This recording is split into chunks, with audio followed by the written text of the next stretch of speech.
Hi every one, welcome back. നമ്മൾ ഇനി discuss ചെയ്യുന്നത് റിസിപ്റ്റ് ആൻഡ് പേയ്മെന്റ് അക്കൗണ്ടിലെ മറ്റൊരു ക്വസ്റ്റ്യൻ ആണ്. ഓക്കെ, നമുക്ക് ക്വസ്റ്റ്യൻ നോക്കാം. From the following particulars related to Bharat Sports Club prepare receipt and payment account for the year ending 31st March 2024.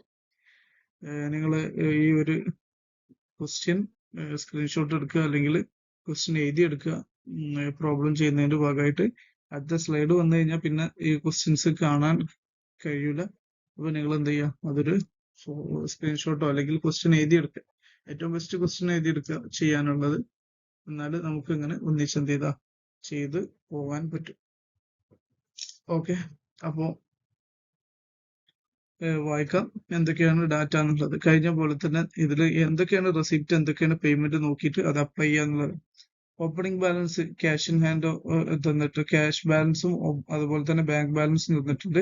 ഈ വർഷം കളക്ട് ചെയ്തത് 4500 രൂപയാണ് സബ്സ്ക്രിപ്ഷൻ. അത് പ്രീവിയസ് ഇയറിൽ ഔട്ട്സ്റ്റാൻഡിംഗ് ഉണ്ട്. ഈ വർഷത്തെ എമൗണ്ട് ഉണ്ട്, അടുത്ത വർഷത്തേക്ക് അഡ്വാൻസ് ഉണ്ട്. 450 രൂപ അഡ്വാൻസ് ആണ്. സെയിൽ ഓഫ് റിഫ്രഷ്മെന്റ് ഉണ്ട്, എൻട്രൻസ് ഫീ ഉണ്ട്, ഫർണിച്ചർ പർച്ചേസ് ഉണ്ട്, ഓഫീസ് എക്സ്പെൻസ് ഉണ്ട്. പിന്നെ മറ്റു sale of old sports material ഉണ്ട്, ഡൊണേഷൻ റിസീവ് ചെയ്തിട്ടുണ്ട്, ക്ലോസിംഗ് ക്യാഷ് ഇൻ ഹാൻഡ് തന്നിട്ടുണ്ട്, rent paid, sports material purchased, refreshment, expense four maintenance, salary paid, tournament expenses, depreciation provided during the year. ഇതിൽ ഏറ്റവും first of all മനസ്സിലാക്കേണ്ട ഒരു കാര്യം, depreciation ഒരു non cash ഐറ്റാണ്, നോൺ ക്യാഷ് ഐറ്റം ആണ്. അതുകൊണ്ട് തന്നെ റെസിപ്റ്റ് ആൻഡ് പേയ്മെന്റിൽ ഇത് വരൂല. ഇത് നല്ലപോലെ മനസ്സിൽ ഉണ്ടാവും. ഓക്കെ, അപ്പോൾ നമുക്ക് ഇതിന്റെ ഒരു ആൻസറിലേക്ക് പോവാം. എന്താണ് ഹെഡിങ് കൊടുക്കുക? റെസിപ്റ്റ് ആൻഡ് പേയ്മെന്റ് അക്കൗണ്ട് എന്നല്ലേ ഹെഡിങ്. അപ്പൊ നമ്മൾ സ്പോർട്സ് ഭാരത് സ്പോർട്സ് ക്ലബ്ബ് എന്നിട്ട് റെസിപ്റ്റ് ആൻഡ് പേയ്മെന്റ് അക്കൗണ്ട് എന്നൊക്കെ കൊടുത്തതിന് ശേഷം നമ്മൾ സ്റ്റാർട്ട് ചെയ്യുക. Receipt debit side receipt, payment side credit. എന്നിട്ട് ബാലൻസ് ബ്രോഡ് ഓൺ എന്തൊക്കെ വരണം? ക്യാഷ് എത്ര ഉണ്ട്? 500 ഉണ്ട്. ഓപ്പണിംഗ് പിന്നെ ബാങ്ക് ബാലൻസ് 3600 ഉണ്ട്. അതിനുശേഷം സബ്സ്ക്രിപ്ഷന്റെ ഡീറ്റെയിൽ ഉണ്ട്. സബ്സ്ക്രിപ്ഷൻ ഓരോ വർഷത്തും സെപ്പറേറ്റ് കൊടുത്തിട്ടുണ്ട്, അങ്ങനെ തന്നെ കൊടുത്തിടുക. അത് ടോട്ടൽ 4500 നമുക്ക് തന്നിട്ടുണ്ട്. ഇനി സെയിൽ ഓഫ് റിഫ്രഷ്മെന്റ് ആണ് അടുത്തത് നമുക്ക് കിട്ടാനുള്ളത്. അത് എത്ര എമൗണ്ട്? 500 ആണ്, അത് കൊടുത്തു. ദെൻ എൻട്രൻസ് ഫീ, അതും 500 ആണ്. ദെൻ ഫർണിച്ചർ പർച്ചേസ്ഡ് ആണ്, അത് സ്വാഭാവികമായിട്ടും എന്താണ് ഒരു പേയ്മെന്റ് ആണ്. അപ്പോൾ പേയ്മെന്റ് സൈഡിൽ ആ എമൗണ്ട് എന്ത് ചെയ്യുക, റെക്കോർഡ് ചെയ്യുക. ഇനി ഓഫീസ് എക്സ്പെൻസസ് ഉണ്ട്, അതും എന്താണ് പേയ്മെന്റ് ആണ്, അതും എന്ത് ചെയ്യുക, റെക്കോർഡ് ചെയ്യാം. Then sale of old sports material, അത് നമ്മളെ സംബന്ധിച്ചിടത്തോളം അതൊരു എന്താണ് റെസിപ്റ്റ്സ് ആണ്.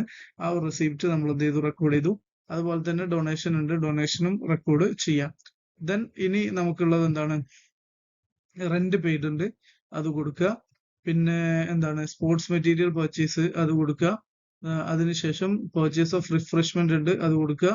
ദെൻ അടുത്തത് എന്താണ് മെയിൻ്റനൻസ് എക്സ്പെൻസ്, അതും പേയ്മെന്റ് ആണ്, അത് കൊടുക്കുക. സാലറി പെയ്ഡ് കൊടുക്കുക. ദെൻ ടൂർണമെന്റ് എക്സ്പെൻസ്, എല്ലാ പേയ്മെന്റും കൊടുക്കുക. ഇതൊന്നും അത്ര ഡീറ്റെയിൽ ആയിട്ട് വിശദീകരിക്കാനില്ല. പേയ്മെന്റ് സൈഡിലും റെസിപ്റ്റ് സൈഡിലും എഴുതുക എന്നുള്ളതാണ്.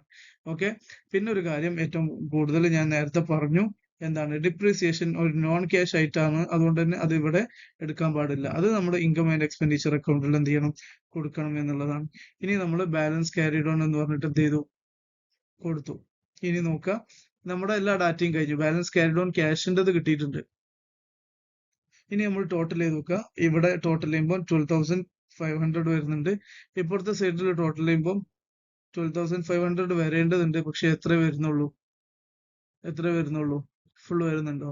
ഇല്ല. അപ്പൊ ആ ഡിഫറൻസ് ആണ് ബാങ്ക് ബാലൻസ് 3,300. അത് ബാങ്ക് ബാലൻസ്, ബാങ്കിന്റെ ക്ലോസിംഗ് ബാലൻസ് ആണ്, ബാലൻസിങ് ഫിഗർ ആണ്. ഓക്കെ, ഇതോടുകൂടെ ഈ ഒരു വീഡിയോ നമ്മൾ എന്ത് ചെയ്യാണ്, അവസാനിപ്പിക്കുകയാണ്. റെസിപ്റ്റ് ആൻഡ് പേയ്മെന്റ് ഏറ്റവും സിമ്പിൾ ആയിട്ടുള്ള ഏരിയയാണ്. അതുകൊണ്ട് നല്ലപോലെ പ്രിപ്പയർ ചെയ്യുക, കൃത്യമായിട്ട് മനസ്സിലാക്കുക.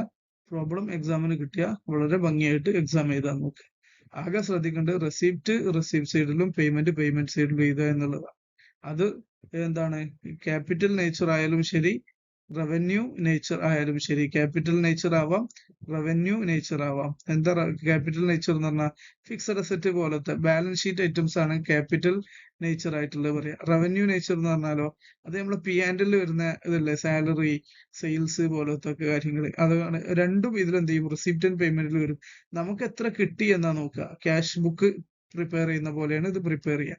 ഓക്കെ, അതോടുകൂടി ഞാൻ ഈ വീഡിയോ അവസാനിപ്പിക്കുകയാണ്. Thank you.